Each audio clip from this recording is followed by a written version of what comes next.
Alors que des voix s'élèvent de plus en plus pour décrier la décadence morale au sein de nos sociétés africaines, nous-mêmes Africains enfonçons de plus en plus le clou en présentant sur nos petits écrans, sur nos chaînes de télévision privées ou publiques, des programmes douteux, immoraux, qui n'ont aucune plus-value. Depuis quelques semaines, sur une chaîne privée, une émission défraie la chronique. Vous l'avez compris, il s'agit du Bachelor. Le Bachelor qui est tout droit tiré d'une émission diffusée en France qui porte le même nom, assaisonnée à la sauce africaine, est aujourd'hui diffusée sur nos chaînes de télévision en Afrique. Dans cette émission, des jeunes filles sélectionnées minutieusement doivent mettre en avant leurs atouts physiques, plus précisément, pour attirer les faveurs du Bachelor, qui est un jeune homme célibataire, apparemment bien sous tous les rapports, mais qui recherche l'âme sœur. À la diffusion de ce programme, il y a plusieurs questions qui ont fait tilt dans ma tête. C'est d'abord de comprendre si, en Afrique, on n'avait plus assez de cerveau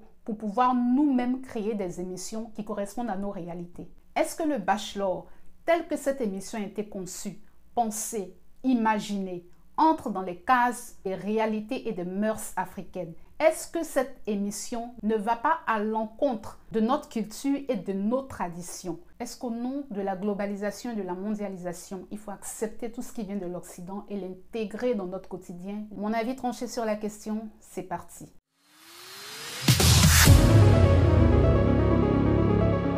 Coucou team, bienvenue sur ma chaîne pour une nouvelle vidéo. Depuis la diffusion du programme The Bachelor, il se trouve que j'ai de l'urticaire. Mes cheveux se dressent sur ma tête. Oui, ce programme, pour moi, c'est le summum de la bêtise, de l'irrationnel. C'est le summum de la foutaise, du mépris. Je m'étonne même que des voix ne se soient pas élevées. Je m'étonne que des femmes et des hommes se soient tus et que ce programme soit passé crème sur nos chaînes de télévision nationales, sans que personne ne s'offusque, ne se sente outré, outragé, sans que des femmes qui se disent féministes, qui sont assises là-bas en Afrique, qui luttent pour certaines causes quand ça les arrange, n'aient même pas pu lever la voix. Ça m'a écœurée. En France même, des voix se sont élevées pour décrier. Et même le CSA a pointé du doigt la chaîne NT1 en 2016. Ils ont crié leur ras-le-bol vis-à-vis de certains travers qu'ils avaient notés dans cette émission, en disant en substance que la remise des roses était susceptible de porter atteinte à l'image de la femme. En effet, elle exacerbe l'assujettissement d'un groupe de femmes au bon plaisir d'un homme, mettant en avant une volonté de dépendance de leur part. Donc, en 2016, le CSA en France a envoyé un courrier d'avertissement à NT1, la chaîne qui diffusait cette émission Le Bachelor, en décriant le fait que cette émission chosifiait la femme. Et nous, Africains, friands de tout ce qui est occidental, friands de tout ce qui peut faire de l'audience, au détriment de nos valeurs, de nos traditions, au détriment de nos mœurs, on va piocher une telle émission qui déjà était fustigée, pointée du doigt. On la prend et on l'assaisonne à la sauce africaine, on la plaque sur nos écrans. Je ne sais pas vous, mais moi, personnellement, j'ai un problème avec. Dans le fond et dans la forme, j'ai un problème avec le message que cette émission veut tendre à véhiculer. J'ai un problème avec les valeurs que cette émission veut transmettre, veut traduire. J'ai un problème avec le message subliminal qu'on veut nous faire avaler. J'ai un problème avec la représentation de la femme africaine dans cette émission. Et j'ai un problème aussi avec la représentation de l'homme africain dans cette émission. Et je vais vous expliquer pourquoi pour moi cette émission ne devrait même pas être diffusée en Afrique sur nos chaînes de télévision. Premièrement, cette émission chosifie la femme. Ça veut dire que dans cette émission, on considère les femmes comme de vulgaires objets, qu'on jauge, qu'on pèse, qu'on analyse et on va jeter à la poubelle les moins bonnes et garder la perle rare. Et sur quelle base on va garder cette perle rare? Sur la base de l'attraction physique, parce que c'est ce qui est mis en atout dans cette émission. Est-ce que dans cette émission, on met en avant le background de ces filles, leur intelligentsia, ce qu'elles ont accompli dans la vie? Est-ce qu'on met en avant l'éducation qu'elles ont reçue, leurs valeurs morales, leurs valeurs spirituelles? Ce qui est mis en avant, c'est leur corps. Donc, ces femmes-là sont comme des poupées. Parce que même dans les tête-à-tête, soi-disant, avec ce bachelor, les échanges ne sont même pas profonds. Tout est superficiel. Ce qui est mis en avant ici, c'est le corps. Raison pour laquelle elles sont presque tout le temps dénudées, ultra maquillées. Ce n'est pas la poitrine qui est dehors, ce sont les jambes. Mais qu'est-ce que c'est? Vous voulez nous présenter une femme africaine qui est un objet de désir. Et la femme africaine, elle est bien plus que ça. Elle est plus que être une potiche. On a des femmes africaines chefs d'entreprise. On a des femmes africaines même mères au foyer qui sont des femmes valeureuses. Pourquoi dans le bachelor, là, ces aspects de la femme africaine ne ressortent pas? Donc, c'est cette image de la femme africaine que vous voulez présenter? Je suis contre ces réducteurs. On vaut mieux que ça. Deuxième chose pour laquelle je ne suis pas d'accord avec cette émission est une émission sexiste. Parce que dans cette émission, les femmes ne sont pas à leur avantage. C'est à elles de faire les efforts pour conquérir le cœur de l'homme. C'est à elles de se valoriser. C'est à elles de se mettre en avant. Dans cette émission, l'homme, il n'a pas grand-chose à faire puisque lui, il est en terrain conquis. Lui, il a le choix, il a la variété parce que les femmes qui lui sont présentées, ce sont des femmes qui viennent de différentes origines, qui ont différentes morphologies. Lui, il est en position de force. Mais elles, c'est elles qui doivent lutter pour garder leur place. Qu'est-ce qu'on veut nous faire croire ici? D'après vous, quel est le message qu'on veut passer? Quel est le message qu'on veut faire passer à nos jeunes filles? Quel est le message qu'on veut faire passer à nos petites filles? On est en train de leur dire que c'est à vous de faire les efforts pour conquérir un homme. L'homme n'a aucun effort à faire. Vous êtes plusieurs femmes dans la nature. Il peut choisir qui il veut. L'homme, il a du prix. L'homme, il a de la valeur. Mais toi, la femme, si tu ne te valorises pas, si tu ne te mets pas en avant, si tu ne montres pas bien tes atouts, si tu ne sais pas te vendre, tu vas rester derrière. Et c'est une autre qui va avoir cet homme. Quel est ce message que vous voulez faire passer à nos enfants? Est-ce que c'est comme ça que la société africaine fonctionne? Qu'est-ce que vous êtes en train de faire croire à nos filles? Qu'elles doivent se battre pour obtenir les faveurs d'un homme qui, lui, de son côté, n'a rien à faire, qui, lui, est en terrain conquis, qui, lui, est le roi d'un harem? C'est dévaloriser la femme. Et ça, je ne suis pas d'accord avec ni aujourd'hui, ni demain, ni après-demain. Dernière chose que je n'aime pas dans cette émission, c'est qu'elle est contre-productive. Et ça résume bien le divertissement sur nos chaînes de télévision nationales en Afrique. Quand par exemple il y a des émissions qui sont porteuses de valeurs, qui sont porteuses de messages, ça intéresse qui? Prenons simplement l'exemple de l'émission Miss. Est-ce que vous voyez l'engouement autour de l'événement? Un événement qui met en avant 75% les atouts physiques des filles et 25% de leur intellect. Sinon, je dirais même 90% de leur atouts physiques et 10% de leur intellect. Parce que l'intellect, là, c'est seulement à travers une ou deux questions. Tout le reste, on ne sait même pas c'est quoi. Mais pourtant, ce qu'on sait, c'est qu'elles ont des cuisses fuselées. On voit bien leur popotin, leur poitrine se déhancher. Et pour ça, il y a des hommes politiques, il y a des hommes d'affaires dans nos pays, là, qui sont prêts à se déplacer pour aller s'asseoir au premier rang, pour aller mater ces filles. N'est-ce pas? Ils payent des tickets à des prix très élevés pour être logés aux premières enseignes, pour aller regarder Miss Côte d'Ivoire, pour aller regarder Miss Cameroun, pour aller regarder Miss Togo.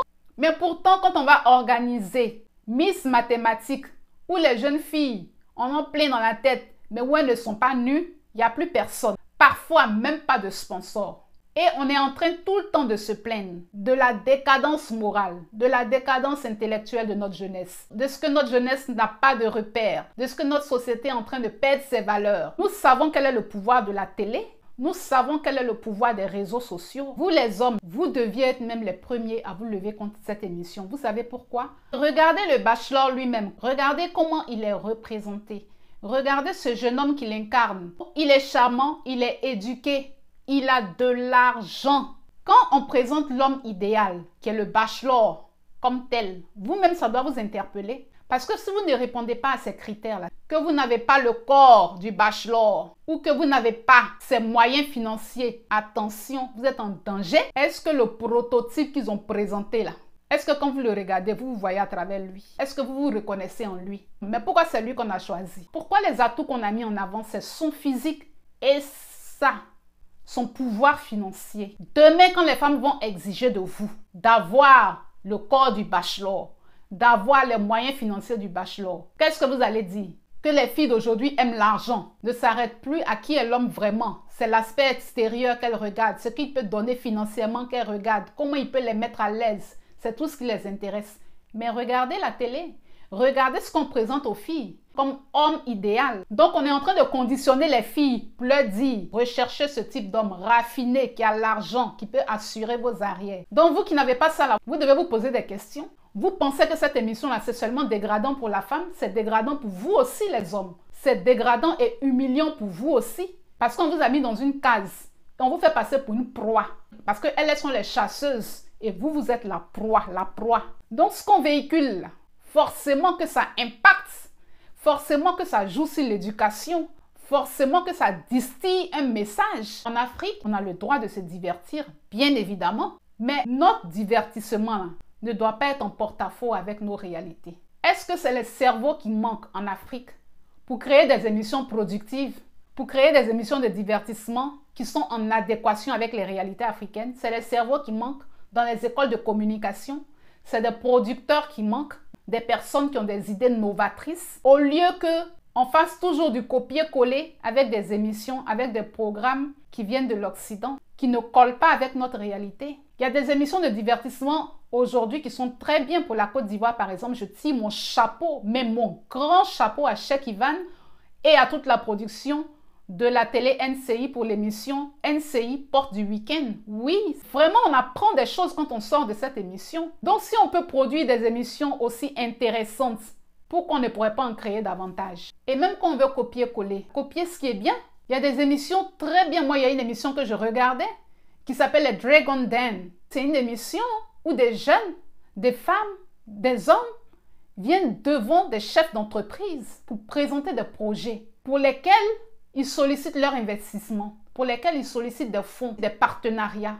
Et donc, des membres du jury, mais qui sont aussi des investisseurs, au vu du projet qui leur est présenté, peuvent poser des questions et savoir s'ils s'engagent avec le porteur de projet ou pas. Pourquoi vous ne copiez pas ça pour envoyer ça en Afrique là-bas? Si vous ne pouvez plus réfléchir pour créer des émissions et que vous pensez que c'est copier-coller qui est la bonne solution, pourquoi vous ne copiez pas ce qui est bon? J'aime aussi par exemple l'émission de Steve Harvey. Il reçoit sur son plateau des enfants, des jeunes, etc. qui ont fait des exploits, des choses pas forcément extraordinaires, mais qui ont eu un certain écho. Ça permet aussi de donner une certaine visibilité à monsieur, madame, tout le monde. Pourquoi vous ne faites pas ce genre d'émission-là? Pour mettre de la lumière sur des gens qui font des choses pour lesquelles ils n'ont pas une trop grande visibilité, leur donner un certain crédit. Il y a tellement à faire. Le champ est vaste. Arrêtez de nous postillonner l'esprit avec les choses qui ne sont pas productives et qui ne font que nous enfoncer. Vous venez nous faire du brainwashing avec des émissions qui elles-mêmes ont été des émissions à polémique dans des pays occidentaux. Vous trouvez qu'il n'y a pas assez de problèmes déjà comme ça? Pourquoi on en rajoute? Parce que vous, ce que vous recherchez sur vos chaînes de télévision, c'est le profit. Pourtant, dans nos pays, il y a des hautes commissions à l'audiovisuel qui doivent sanctionner quand il y a des émissions comme ça qui dérapent, quand il y a des émissions comme ça qui prônent des contre-valeurs, quand il y a des émissions comme ça qui dégradent la femme. Là, on n'entend même pas le ministère même de la femme. Là, on n'entend même pas les hautes autorités de l'audiovisuel. Là, on n'entend personne, silence radio. On n'entend même pas les féministes là. On ne les voit même pas. Sur des sujets aussi sensibles, que ce soit des émissions de divertissement, des émissions culturelles, des émissions d'information, dans tous les domaines, on a les cerveaux ici pour en créer. On a les cerveaux pour imaginer. On a les cerveaux pour penser. On a assez de problèmes sur le continent. Ne ramassons pas tout ce qui vient de l'Occident là pour venir déposer en Afrique. L'Afrique n'est pas un dépotoir. Ne nous envoyez pas des choses ici qui vont faire que demain, on va avoir des problèmes encore à résoudre avec la génération à venir, comme si on n'en avait pas assez déjà. Coucou team, voilà, c'est la fin de la vidéo. J'espère qu'elle vous aura plu. Commentez, likez, partagez et surtout, abonnez-vous, abonnez-vous, abonnez-vous. On se dit à la semaine prochaine pour une nouvelle vidéo. Et surtout, n'oublions pas, nous sommes plus que vainqueurs par celui qui nous fortifie. Ciao!